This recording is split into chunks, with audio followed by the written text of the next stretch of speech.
The Bronzebook, from the Kolbrin Bible. Chapter 1. Salvaged Parts. To my stalwart son, always well-beloved, I greet you heartily, desiring to hear of your welfare. Be not displeased at my going from Kelshaw, or my manner of departure, for I first gave your mother and sister over to good keeping, in the hands of the good mistress, Potter. Verily, such tidings were brought to me by divers persons of the craft, on matters of our abiding concern, that I was beholden to come hitherwards. Nor durst I now go hence, for the charge remains, lying heavily upon my breast. As for Hempshill, he lied to us, for he is a knave and a churlish one.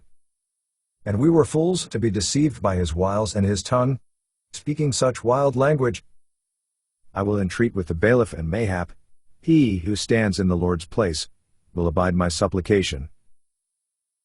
As we planned you do thereafter, but I pray you beware in what manner you walk. For those among whom we walk are full black-hearted, and enwrapped in the ways of wickedness.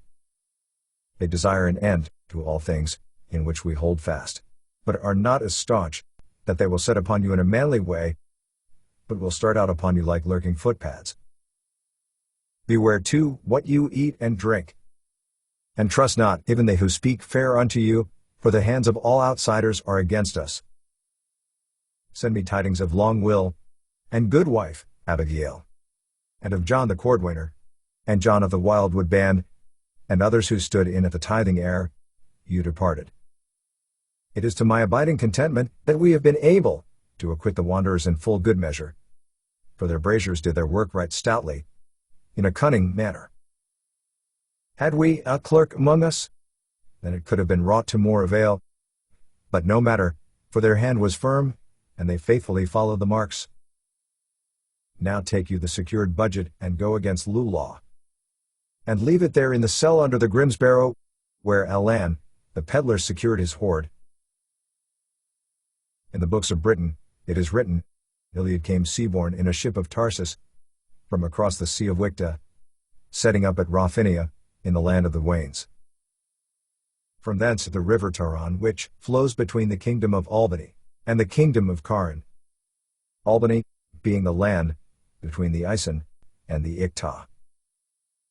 Passing Ivern and Insel south of the Cathalon, and then past Dinselin to take water at the town where ships traded, standing at the foot of the red cliff, between the two white ones, around the extreme of the world to the northern Icta in Siluria. Here, they were unwelcome, but were permitted to take water and wood, and to trade for meat and grain. Sailing thence towards the rising sun, they came to the place beyond Sabrine called Summerland. They were coldly welcomed by Homedron of the chariots, but in the kingdom of Arviragus, they came under the mantle of the high druid of the south, whose ear was inclined towards them, for he understood full well the nature of the three-faced God. The king heard their words, but did not take them to heart, saying they differed little from what was there. Then were the shipborne wanderers given land over from the isle of departure, saying that could they live where no one else could, because of the spirits, then their holiness would be established before all the people. The strangers were sorely tried by the druids, but the spirits troubled them not. Nor did the sickness of the place come upon them, and the people wondered. They were troubled because of where the strangers were, and were stirred up by the Druthen, but the shield of Arviragus protected them. Now eastward into the north there was a lake, and between this and the isle of departure there was a swampland, and there was a village of houses that stood out above the water, and the moon maidens and moon matrons who served the dead dwelt there. Among these was Ilus, the dreamer, who was sacred to the guardian of this place. Ilus was the daughter of the queen's youngest sister, and a holder of the king's favor. And when she attended him, she divulged her dreams. It happened that she dreamed the same dream thrice, and this was its manner, as she told it to the king. Behold, I saw a moon, which had three changing faces. And as I watched the changes, the moon itself changed, and became a sun.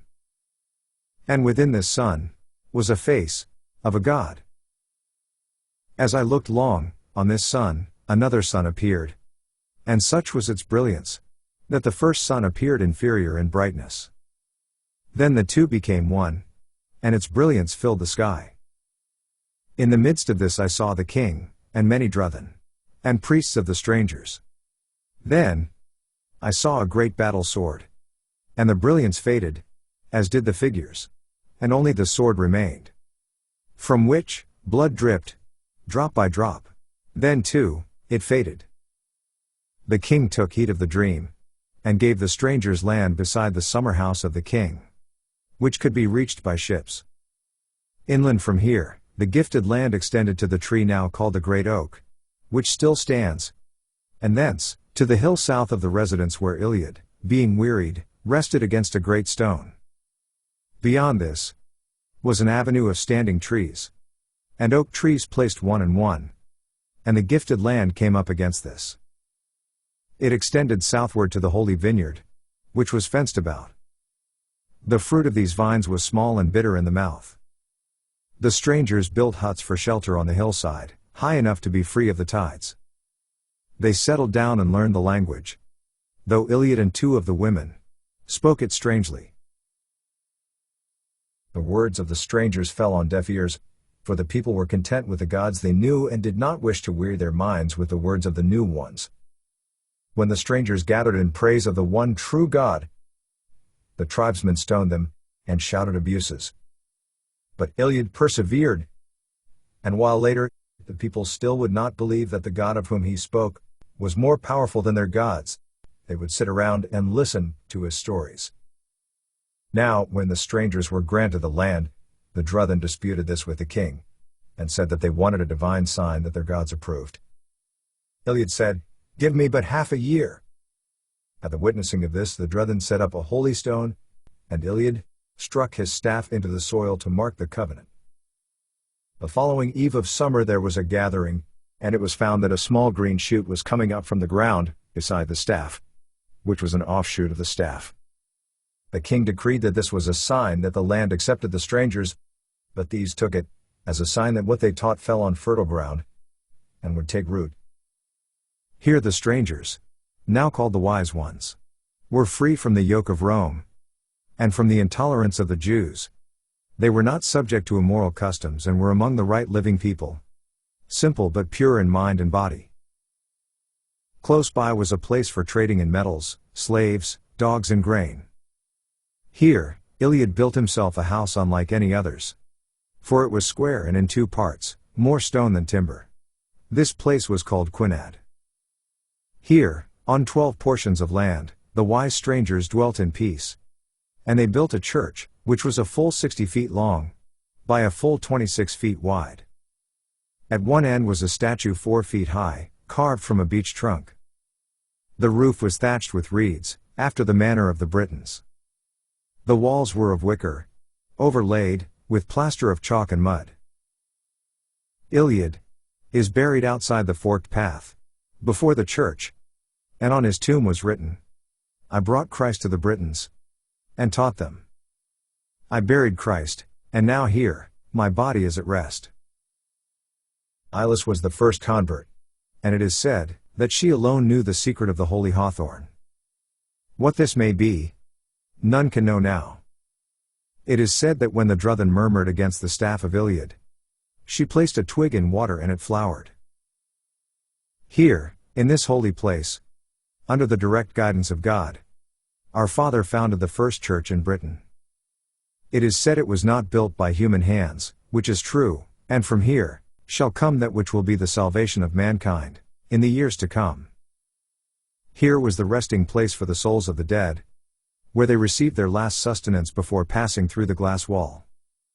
From here ran the old road to the place of light, where me bright-winged spirits flew freely, in the place called Danesart, in the old tongue.